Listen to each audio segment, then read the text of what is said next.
Senegal nana yeeya gaz heddoto noon ko so yimɓe ne kaala hannde leydi pétrole et gaz koko yitano ko jarani wullude ha aduna fof ko ina tina walla ko yimɓe fof ina pooɗano ɗum kono ɗum ɗo ko jiite kese ɗe ganduɗa ɗe yiyama wonde ko yita ko e Sénégal e hitade 2017 somi juumani ala fof ɗo yiita e nder Afrique ko Sénégal ɓuuri hewde ko yita to banggue gaz ina gasa windande nde rokkoroye ɗum koye hitade 2014 woni ummitere mawde nde galleji jillirɗe pétrole et gaz e nder lugge Sénégal maaji lugge Sénégal kam e hakkude Sénégal e Mauritanie ina waɗi noon koɓe mbiyata nokkuji ɗi ganduɗa ɗe ɓe innirta luggi ɗendi jiitade e luggi ɗendi woni offshore walla jiitandi e ɗo dow taw ko huymbato walla maale mum kam taw luggi ɗo yani ko ɓe mbi ɗum onshore eɓe dutto kadi ɓe mbiya offshore profond foof kadi koye luggi ɗendi maayi kono noon ko gandal e karallagal jiitoye ɗum ɓen yituɓe ɗum bloc Sangomar eɗen gandi nan ɗo offshore Saint-Louis offshore profond ina woodi Kayar offshore profond ina woodi bloc Rufisque Sangomar ina woodi e goɗɗi mbaɗi noon fof dokki leydi Sénégal hannde wiyeede leydi Sénégal pétrole et gaz hade men arde e ɓuri e kulhuli gonɗi heen Sangomar ɓeto mum tan e hitande 2015 ha 2018 holliri en wonde to banggue luggi ɗeni to walla to banggue bestogol to woni ko hakke 100 kilométre to banggue ŋore maayo Sénégal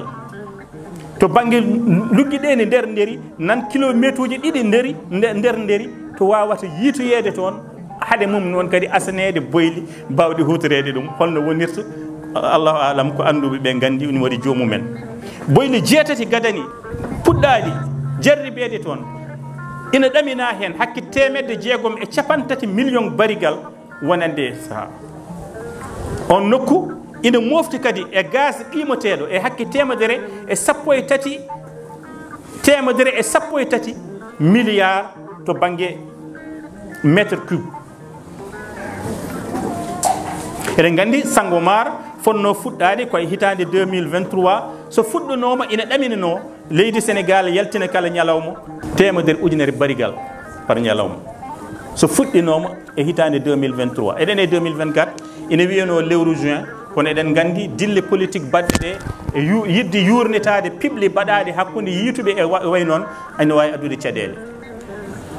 e ko yiita koye e gaz ɓuuri tengtude hakkude Mauritanie e Sénégal ɓe mbi ɗum projet Grand Tortue nokku on ɗon wona to banggue Yemin e to banggue Mauritanie to walla noɓe innirta ɗum ga e Sénégal e nokkuji ceertuɗi ɗo ko Yakar to ko Teranga e ko way noon on gaz yiita ko 2015 walla taw koye janvier 2016 Tortue 1 woni ko to banggue Mauritanie boyli gonɗi Sénégal ɗi innira ko Gombol 1 ɗum koto banggue Sénégal moftande nde ɗon wiyama wonde ina waɗi 150 milliard métre cube woɗɓe mbi ala waɗi ko 450 milliard métre cube won wiimi ɓuuri ɗon ni yettima ha 9 milliard pawɗi to banggue métre cube ko joguiɗen to banggue gaz ko e 2023 fotno fuɗɗade ina fadano ko famɗi foof million ngaji ɗiɗi e feccere tonne kala hitande ko Sénégal yaltinta e on ɗon nokku so tawi ɗum fuɗɗanoma soynande nde wonno ko yaltinde e hitande 2026 10 millions tawa ko tonne ummirade e nder ɗin ɗon nokkuji ɗum ko dawal ɗimmal e dawal tataɓal kono dawal gadanal ngal ko 2,5 millions tonnes yiɗano yaltinede to banggue ɓetirgue gaz on ɗo fon sappo e noyi novembre 2014 galle mo ganduɗa o askitinto koto leydi Angleterre ina wiye Crane énergie mi anda no haaldete ha sella e ngal ɗon ɗemgal haalino wonde waɗino ɓeeto estimation ha joni on ɓeeto kadi qimi to banggue gaz ko joga ko kadi qimi ɗum ko ina abbo e ha 650 million barigal caggal ɗum cowoɗa ɗum e litre uji ƴeewa holko rokkata e hitande 2017 e hitande 2017 ko Sénégal woni leydi gadidi e nder Afrique ɓurde hewde ko yiita e gaz en mbiyani Sénégal ɓuuri Afrique fo gaz de ala kono e 2017 nde yiilete nde ko yiita ko e nden hitande aduna o Afrique fo sa rendini ɗum ko Sénégal woni leydi gadandi aduna o fo sa rendini ɗum Sénégal ne wawi wonde leydi nayaɓiri valeur estimé o ko ina abbo e 15 ujunere milliard CFA ngartam leydi Senegal pecceɗam e nder duuɓi capantati ha ko ɓuri ɗon. Pétrole et gaz noon haala mum heewat sabu waɗi jiitugol mum jencingol mum ha yettoɗo wiyeteɗo pétrole watta en siccude walla ngartam mum mbatten ɗum tindi ko daawe kewɗe waɗi. Won daawe ndaɗi Sénégal alana ɗum doole, Afrique fof alana ɗum doole. Ɗum wiyete ko phase exploration. Phase exploration woni saha jiilaw. Ɗum ko galleji mawɗi gonɗi e nder windere nde ko gollal mumen yiilade pétrole o. ɓen noon sono garda tan ko remma moƴƴu gara tan mbiye minen dey emin jiiɗi yiilade pétrole e nokkuji mon naggam naggam. Ina gasa taw ɓe jogini ɗum des repères walla signe uji kolliroji pétrole et gaz ina woodi ɗo yede. Kono noon walla leydi wiyaɓe leydi ndi wiyaɓe emin cikki ɗo hunde walla gare udditanaɓe damal.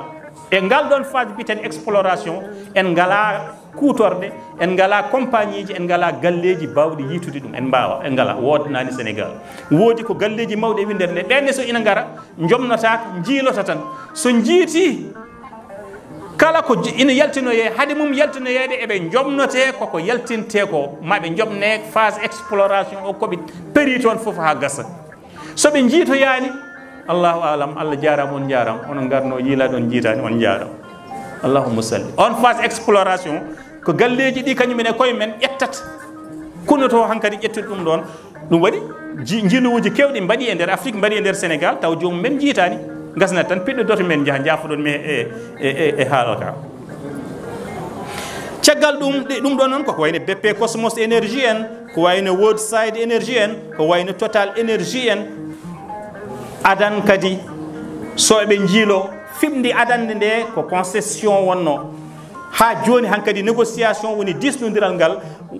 nana yurnete e kala fannuji ɓuri tengtude e laamu jalngu ngu ɗo to banggue disnodiral wonko waɗa hen. So yawti phase exploration remma moƴƴu ɓe gaare ɓe jiilo soɓe jiitani ɓe jaaha laaɓe mabɓe kamɓe toon hen ɓe dawanima a rewaniɓe. Soɓe jiiti ɓe jobno e nder jiilaw mabɓe kala ko gadɗa yaltinde ma ɓe jaltina hoore kuuɗol hoore kalis mabɓe. Phase développement noon fuɗɗo arde woni ɗum ɗo yiitama hankkadi noon eɗen naata e développement. Ɗo woni hankkadi gaddolgol batoji mawɗi ummotoɗe Chine ko jiiɗon ko bateau garɗo hokko ɓoyani ko. Ɗo woni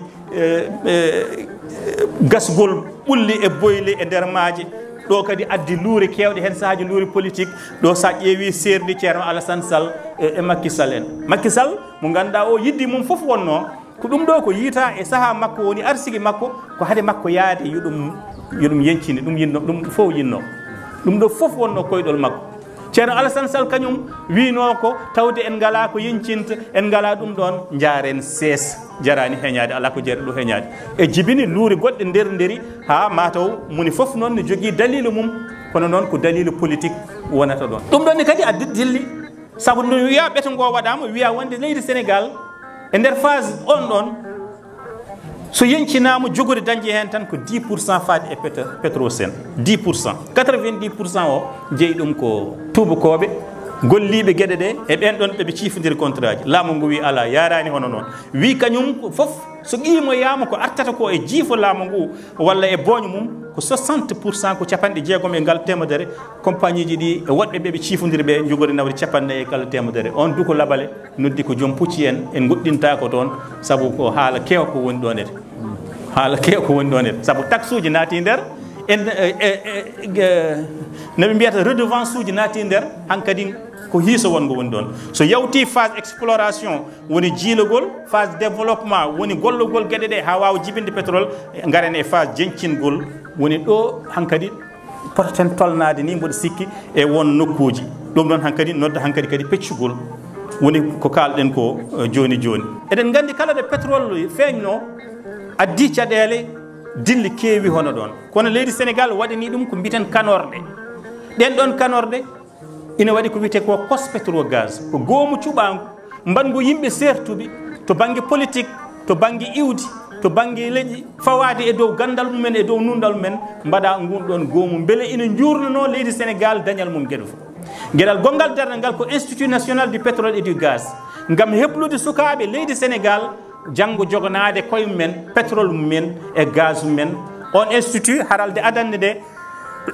foti yaltude hanal datan de wadi ko no gas e dido étudiant ji jangobe yo jangu tan pétrole et gaz bele eden mbaso yowitade dum fof ko kanorde de laamu ngo wadi le code pétrolier 1998 et le code gazier wadi ko wité formation du cadre des secteurs dum kadi ko hebloji goddi fof de ko bele Sénégal ina wawa hebde hoore mum e famde gede de sabu sa famani gede de